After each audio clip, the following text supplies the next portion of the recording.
Okay. Njengoba bengichazile ke kwi-episode yethu ephambilini lapho ngichaze khona ukuthi ke ama-labor legislations ahlukene kambadlwana.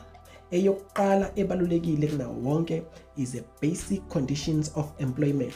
Njengoba isho ithi basic, it is basic konke okudingakalayo, basic criteria ukuthi kena umqashi kumele ayithike on ukuthi kena uyenza ngendlela efanele ukuze abasebenzi uqinisekise ukuthi kena uba treata ngendlela. Okay, bese eyesibili is a Labor Relations Act. Eyesithathu is a Employment Equity Act. Eyesine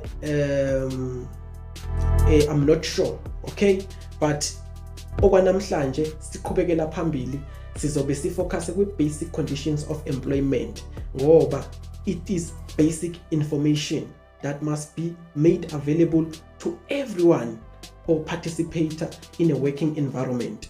Okay, iyona ke inama sections amaningi, ngakho we are going to be breaking it down section by section.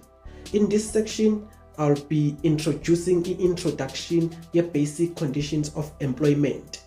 And then on the next episode, then ngizongena ke ekuthini ke section 1 uphetheni uthini engicelayo ukuthi kena you follow along. If you are watching on YouTube, press that subscribe button and give us a thumbs up.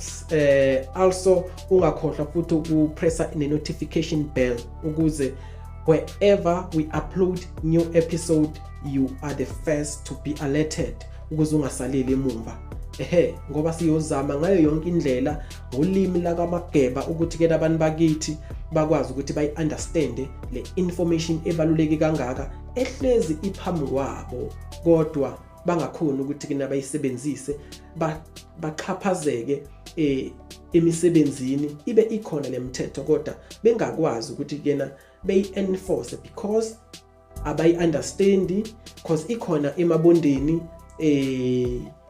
iyafakwa kuma working environments, but ama-employers ayazi ukuthi kena siyisizwe esimnyama most of the time asizwani nokufunda. So yeah, we are here to break everything down section by section and at the same time ibe enjoyable.